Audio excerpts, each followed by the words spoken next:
All right, y'all, we're not going to have any prelude or preamble or any of that shit. Hello and welcome, everybody. Dan starting out strong, getting banned straight away. So good job. That's the fastest ban in history. I think that's a record. Sarah Bill, welcome. Thank you for joining us early.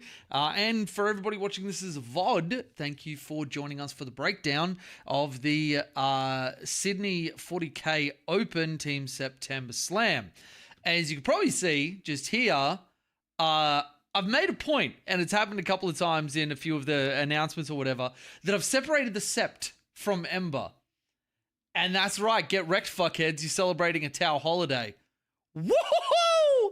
So, with that out of the way, this is an event that's happening on the 14th and 15th of September. We are already completely sold out, and this is us doing a breakdown of everything in the Players Pack so that we can have people that are experienced or brand new show up to the event and know all of the things that are relevant for them to know about their team makeup, everything that's going to be happening on the day, things around WYSIWYG and painting standards and all that sort of stuff. So let's first and foremost, I want to make a shout out to all of the people that are currently supporters on Patreon, either from my YouTube side of it or the guys that have joined as part of the New South Wales tournament tier that I have made.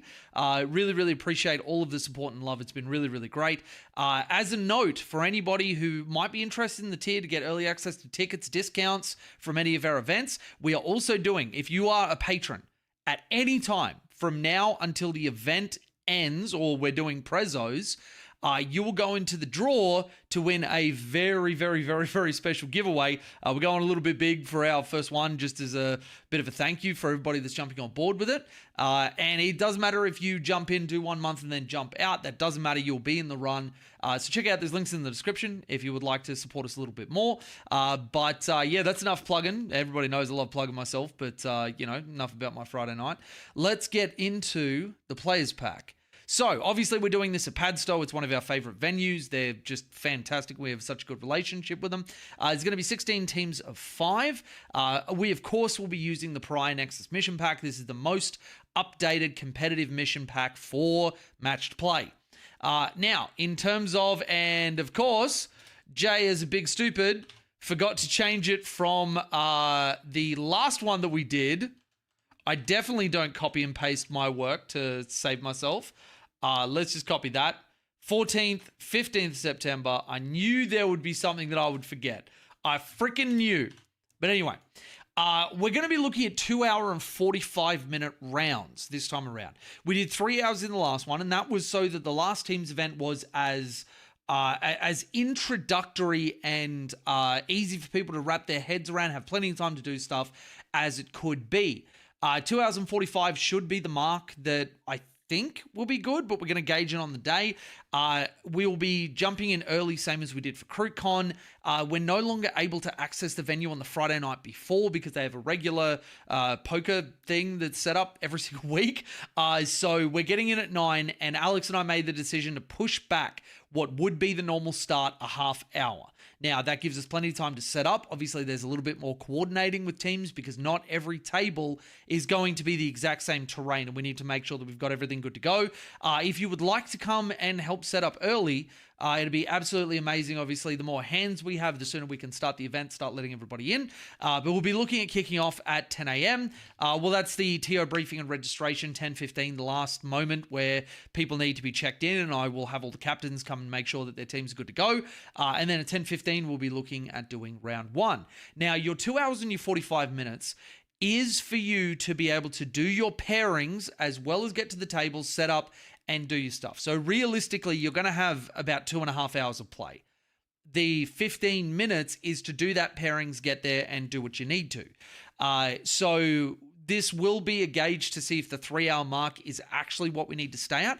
But one caveat I want to put to all of this, excuse me, as I did with the last team's event, I will, if I need to, move, push timings, delay rounds, all that sort of stuff to make sure that the day flows. It will only be done in the interest of the collective, in the interest of the event running smoothly and soundly and everybody being able to do what they need to do. So just be aware, like the start times will be as close as we can humanly get them without a cataclysm happening. But the individual rounds, if there's stuff that happens, going out, ordering lunch, all that sort of stuff, I made sure that I gave people time back to go out and do that because it just made the day run hyper smooth. So we will be doing that. Flexibility is a very, very good thing. And I've just put that as a little note down below the timings. So round 1, 10:15 to 1 p.m., 1 p.m., 1:45 lunch. 45 minutes should be enough with the way that I do my staggered lunch ordering, which means that as the round ends, you should be walking out and picking up your food and kind of going from there. Round 2, 1:45 to 4:30, and then round 2, 4:30 to 7:15. If we have any BCP issues, as we've observed at the last, I don't know, fucking pick an event in the last 6 months, it may be that something like, round 3 gets delayed a little bit for us to get like all of everybody's scores in, make sure that BCP hasn't like swapped pairings because it has been doing that, and that we're happy with everything and the people that should be playing are playing. And then day 2, we're starting at 10 a.m. They can only let us in early on the Saturday. It can't be done for the Sunday. Arrival and setup, we're just doing an extra half hour just in case there's any issues. Kickoff round 4 at 10:30. Lunch from 1:15 to 2, so it is a little bit later. Make sure you have a half-decent breakfast if you're somebody that can't go for that long without having food. And then 2 to 4:45. 4:45 onwards, presentation, awards, pack up, all that sort of stuff. And again, at the end of the event, if you're able to help collect up all the terrain, get it into boxes, pack up the mats and all that sort of stuff, it just makes for a very, very smooth process and it helps out a ton. So obviously this is an event being run by myself and Alex, as any of our events are, even if one is just helping in the background. For this event, Alex will actually be playing. If anybody is watching this and you're not actually able to play, but you would like to come down, and if you're a particularly knowledgeable player, if you would like to just walk around and help TO and judge and that sort of stuff, you'd be more than welcome. I'm going to be rolling this one solo dolo, but I don't anticipate any issues, but obviously just having some more eyes on the floor is always great. Make sure that you endeavor to be on time both days, and this is a golden rule for all of my events. Beal, thank you so much for renewing the tier 3 sub, bud. Really, really appreciate it. This is a rule for all of my events. You cannot over communicate with me.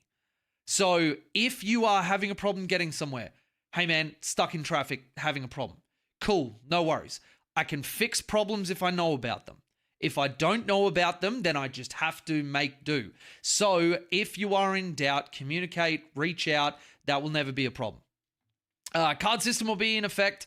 And as with all of my events, 0 tolerance for cheating, rules abuse, or abuse of other players. By coming to this event, you are agreeing to hold yourself to a high standard of sportsmanship and fair play. Now, I will say this at the start of the event, as I have at the start of every one of my events.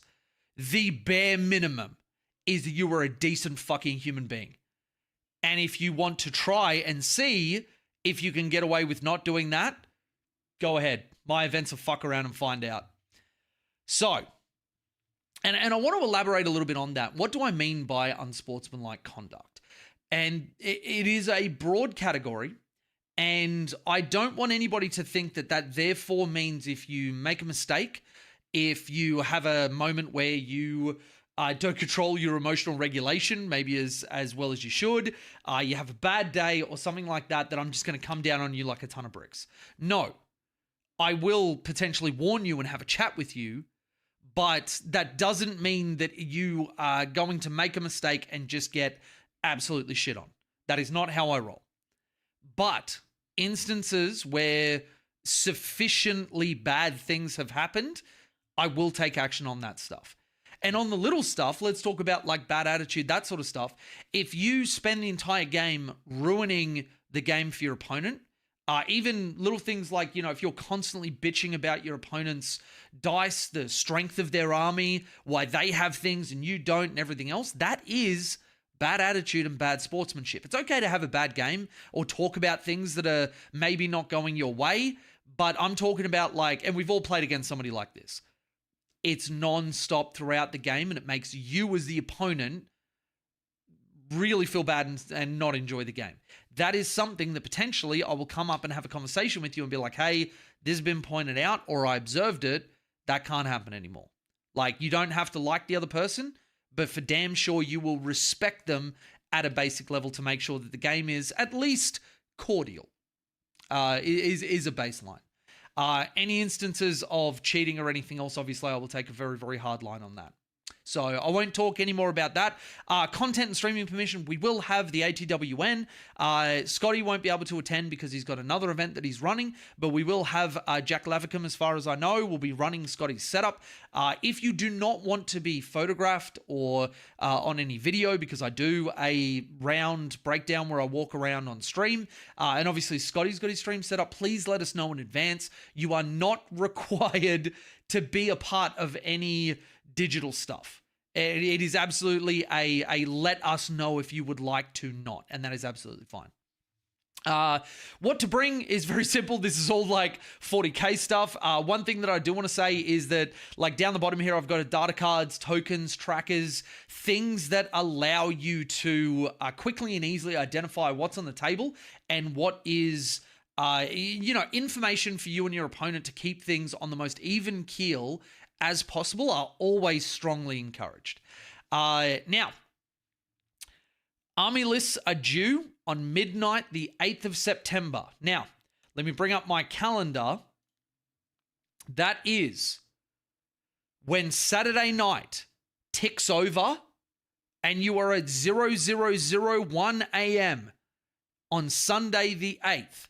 First thing in the morning, that first minute, that first second, that is when rules cutoff is. So you have until the end of Saturday, the 7th, and once it hits that on the 8th minute, then that is it. That will be rules cutoff. So I'll say that again. It is as soon as Saturday ticks into Sunday. So let all you players know that.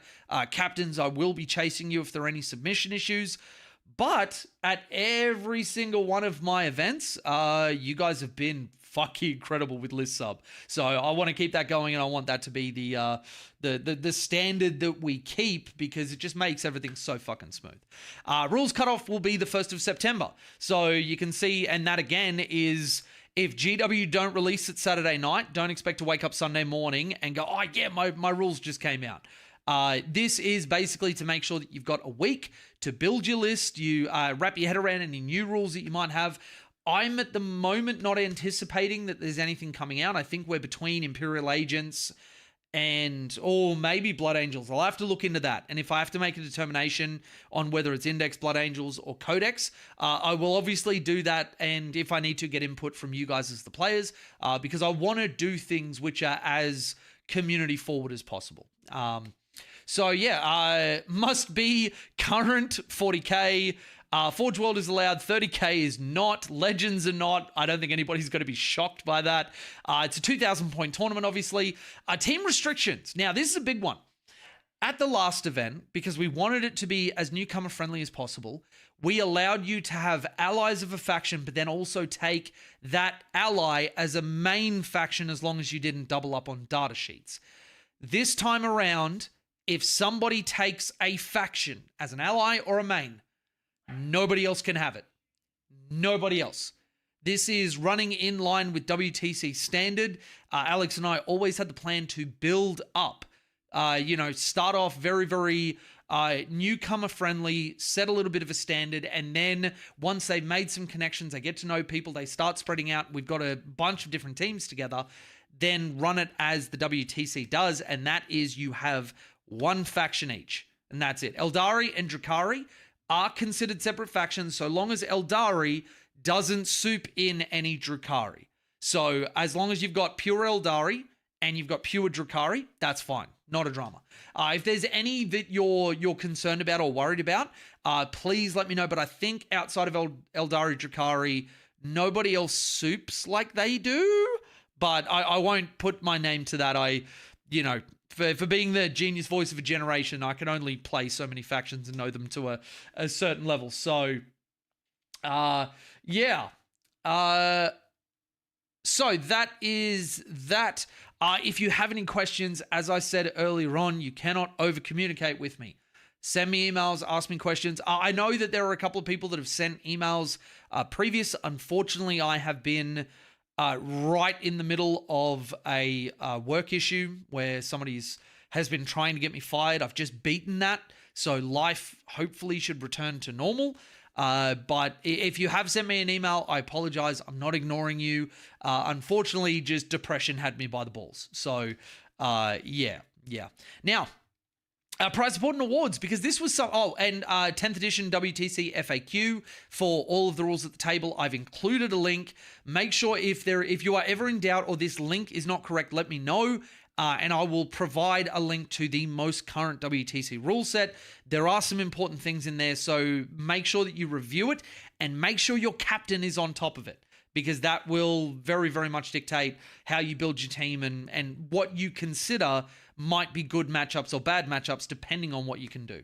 Now, obviously, because I'm a TO and I can just ignore rules if I want to, Tiger Sharks are allowed to start on the board. Genestealer Colts have to show up in a pair of jeans they don't own, and they have to be able to prove that they don't own them and they stole them from somebody else. Imperial Knights can't walk through walls because that's just way too good. Like, I can't let that be the case. Necrons are fully banned as a faction, and if anybody shows up and they own a Necron army, you're allowed to kick them in the balls. If they don't own a set of balls, then they're allowed to kick you in the balls. If neither party owns a set of balls, then they just go to the bar and get a drink. Okay, cool. Everybody good? All right, wonderful. Obviously, that was all a fucking meme. Please, nobody take that as serious. The prize support and awards. We've got the Pagan Award, one of my biggest supporters for my YouTube channel and everything else. It only felt fair to name this after him this go around. This is for the best and fairest. So this will be votes from you as a community and also observations from myself and any other feedback that I get from around the tournament. I've put here you can only vote for the people you played against in the tournament, but I actually think I'm going to delete that. Now, the reason is that if you observe somebody, if you observe another person doing something like being incredibly fair when working out the score at the end of a game, you've noticed conduct from them, you notice just like really good behaviors, like people that, you know, instead of picking up successes out of the dice tray and making it confusing, they always pick up the failures. They, you know, accept their faults or things they forget, and they don't ask for, you know, a billion takebacks and don't expect to be given them. You know, just all of these things that make for the most competitive, fair players. You know, if there's something that really stands out to you, I want you to be able to, you know, report that back to me. Obviously, there's best generals, second and third, which is just first, second, third place. As with all of my events, it will be cash money in your hand. We got a wooden spoon prize. We have best pairing cards. So for the pairings that you've got to do, get creative, get silly, get stupid, get amazing. The best pairing cards will get a prize. So the more effort you put into it, the more likely you're going to walk away with something. And anybody who's been to one of my events knows that I do not go cheap on any of my prize support. So it's likely you may be walking away with like a box of something or, you know, just something high value from the event. There will be best and worst painted. And this will be worst painted will just be whatever you want to submit. Best painted based on community feedback, I'll be splitting up into two categories. We are going to have best painted for an individual model, and we're going to have best painted for a unit or an army submission. So if you put a lot of effort into a unit that, you know, and you've probably all seen this, units that just look amazing when they're together. There is a theme to them. There's plumage or whatever coming out of the weapons. There's basing that is coherent that makes the whole thing come together. There's a bunch of color theory that doesn't work if you remove certain models. I really wanted to kind of reward people having something which is a category that I think not a lot of tournaments do at base. And I want to do that, see if it's particularly popular, and if it is, we're just going to keep doing it for every other tournament that we do. There'll be lucky door prizes, and Alex and I were talking about at the end of CruitCon, just people being able to like tell the TO stories of shit that went wrong, shit that was funny, shit that their opponent did. I really, really love that. So we're going to do some of the best stories from the event. So if something like that happens, make sure that you reach out to myself, to Alex. Alex is actually going to be announcing all this stuff. This is going to be his bag. So definitely let somebody know, but best case scenario, him. And really, when we were talking about it, we love the framing of, when you're telling a story of all the things that, went wrong and shouldn't have, or something blew up in the middle of a bunch of stuff and did a bunch of mortal wounds. It's really crappy when somebody tells a story like, oh man, all of this went wrong for me and everything else. But when it's like really funny, it's roasting yourself or it's lovingly roasting your opponents and whatever else, that actually adds to the vibe, that adds to culture, that it makes it fun, and weirdly it is kind of an aspect of sportsmanship that you can tell your worst stories and go, you know what? But that's 40K. That fucking happens. And making it so that is something that we all do and deal with the pain that this hobby can sometimes doll out to us with bad luck or whatever else. But yeah. So that's the prize categories so far. I'm still working out if I can get more prize support. So painting rules. All models need to be WYSIWYG to a reasonable standard. Having said that, as I have with any of the other events, I am not unsympathetic to how fucking expensive this hobby can be. And if you literally have no other option, you've tried to reach out to loan, you've done whatever else, little stuff like, if a unit has one type of weapon, but you've modeled it with swords and axes and maces and all like thunderhammers and all this sort of shit, and nobody has anything different. No, there is no variation in the unit. I'm not going to step on creativity or be like, we'll just go buy another 3 boxes for head and you'll be fine.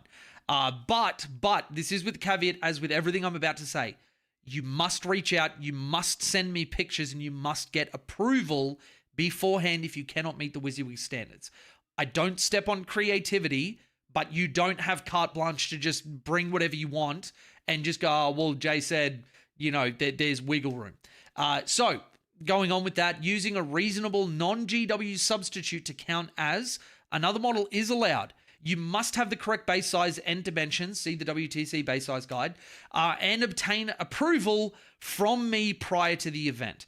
Now, the reason I've specified non-GW, I have not yet set the precedent, and I don't see a world where I will allow somebody to have a GW model stand in for another GW model. And the reason for that is that there is a lot of room for that to then create abuse cases. I want people to bring their 3D printed stuff, their stuff that they've kit bashed and spent a lot of time on. Like I don't want to step on creativity, but I don't want someone to be like, oh, well, I have these, these other Terminators, which are completely different, so I'll just bring them as Chaos Terminators and, whatever. It creates confusion at the table, and even if it might not be like something that has a big impact if you were to play out event from it, I don't want to open up the chance that a precedent is set, somebody tries to abuse the rule, and then turns around and says, but you let old mate do that, why are you coming down on me? And it's just so much easier not to set that precedent. I'm sure everybody understands. Paint judging is done via judge scoring. So I will have my lovely wife Chelsea, who's going to be doing our merch table and everything else with all of the customized shit that we've done before, chucking it on dice trays and dice bags, or even your existing dice tray. If you don't have anything on it and you want her to, she slaps it on in like 30 minutes or some shit. We're going to be doing a lot of that stuff. One thing I haven't put in the players pack that I do want to impress upon people, we have been putting an onus on our partners coming and attending, even for a little bit. At the last teams event, it was really cool. We had a bunch of partners came up and sat at the table that we were at. There was a bunch of painting, helping out with judge scoring and everything else. So encourage your partner. If they'd like to come down and see what it is you're doing, they will always be welcome. We're going to be doing the themed cocktails, so that's also another potential thing you could reel them in with. But I love sharing this hobby with my wife, and if anybody else is so inclined, we want partners to feel welcome to come and hang out and, not feel like they're treading on anybody's toes. So with all of this stuff, with the WYSIWYG and everything else, again, reach out. My email is at the top of this. Oh, it's sort of just below the round timers. Send me an email, reach out on Facebook, hit me up on Discord if you've got me there. Get approval, because if I see something I didn't approve, I will jump on you, and I don't want to. And I mean that in the most physical sense. I will jump up and down on you until your models change. And that's going to be a long time because you're getting jumped on. Like, you can't move. I'm not a light dude. Just don't do it. Just reach out and talk to me. So, and I put this down here because all miniatures must be fully assembled. Don't have somebody show up. Like, I got the weapon arms and shit. I just don't have the shield. Like, the shield is painted. I'll just put it on its base, and technically I got the shield. No, it must all be connected. So that is the players pack. Now, do I offer babysitting services? Do you know what? Honestly, I have considered, if events and partners and everything get popular enough, if we have enough attendance, especially at larger events, I will look at going down that road, legitimately. But that, obviously, you need to have the demand for it and whatever to go down that. Now, missions. Now, I'll be doing the terrain stuff in this nice little handy Facebook thing that I did last time, where you can find each individual round in an individual post, and you've got the maps and you've got everything else. But for now, round 1, 2, 3, 4, 5. Round 1 is going to be Linchpin, Raise Banners, Search and Destroy. Round 2, Purge, Smoke and Mirrors, Tipping Point. Round 3, Burden of Trust, Hidden Supplies and Hammer and Anvil. Round 4, Terraform, Stalwarts and Crucible of Battle. And round 5, Scorched Earth, Swift Action and doing Tipping Point again. Because, you know, apparently we don't love Dawn of War, which I know it's not technically a thing anymore, but, you know, whatever. So, as far as we are just using the WTC maps. And again, I'll be putting these in a very easy to search, digestible format. That will happen very, very soon. So just keep an eye on the Facebook event. And if you haven't registered on the event page, go and do that. But essentially what we'll be doing, this is the 8-player teams format. But essentially what I'll be doing, because we only have 5 tables, there will be one heavy. So from Hammer and Anvil, for example, the first heavy table will be the one that I'm using. Then for the mediums, this will be table 2, this will be table 3, and you guessed it, this will be table 4. Then the first light will be table 5. A little bit further down the document, and actually I'll get this in the YouTube description as soon as we finish up the stream here when I'm setting up the VOD properly. Let's just go down like this. They're right there. They have, for each of these maps, the individual measurements and, you know, guides of what can move through, what can't, what's supposed to be restricted. At the top of the document, there is actually a legend which lets you know what each of these little individual symbols mean. Now, because it's a massive online document, make sure you download it, as I haven't here, because we are just lagging as fuck. But you can see, you know, there's little knight symbols here. And on a few of them further down, there are like crossed out symbols for like you can't move through here. You can see this one, it's hard up against the edge just there. It's got measurements. Each of these boxes are an inch. So it'll let you, when you're setting up, and this will also be included in the final document, allow you to come and set up your table with pinpoint accuracy. Make sure that you and your opponent have a mirrored table, and be, again, in the most competitive format that we can possibly put forward.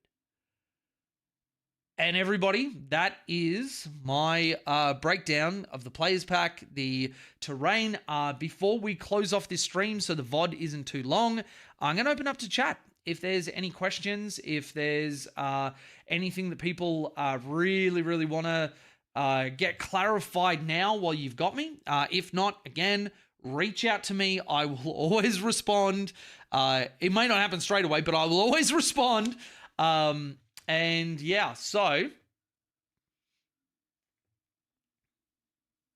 let me just troll through chat, get your questions in. And if there's none, we will leave the stream there so everybody can enjoy a relatively short VOD. I'll bring those Grey Knight Terminators as Chaos Terminators. Uh, sure. Sure.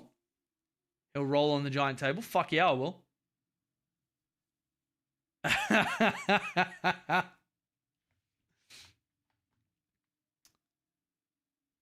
Do you need really accurate mats? I will need, the only mats I will accept are ones that are to the micrometer printed accurately. So if you've got those, let me know.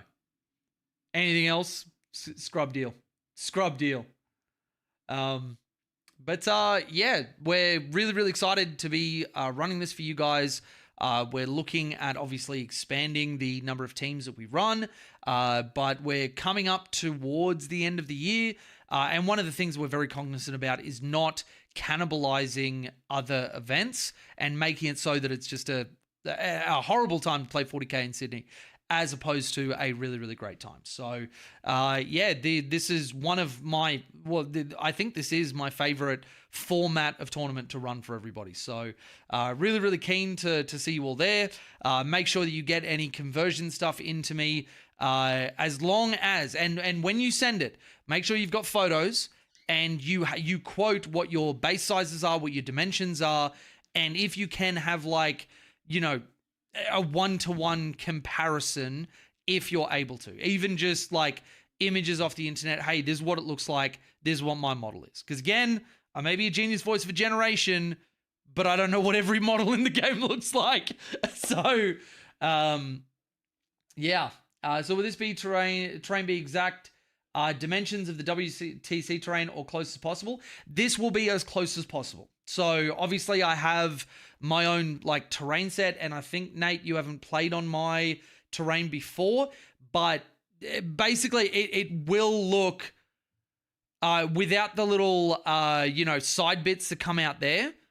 It's basically exact. So yeah, in terms of like actual dimensions, it's as long and as wide as this is. Teehee, that sounded dirty.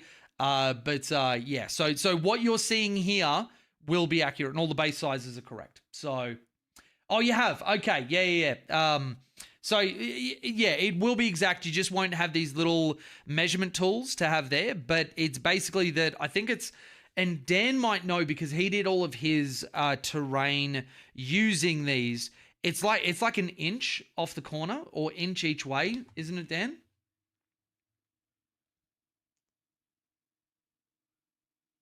The Titanic was built so well that the swimming pool is still full of water. I am so confused. Also, Bill, thank you for the gift to Risu. Appreciate it, dude. Do you know, and I just got a note on here. I don't know if it shows. You've done 33 gifted subs to the channel. That's fucking nuts, man. Head to turn model conversions. Can I run a 3D printed Emperor and just get a 20-0 win every round? If the Emperor is sitting as a corpse on a throne and does nothing, and therefore you get a 0-20, yeah, that's fine. You can absolutely do that because that's how useful the Emperor is.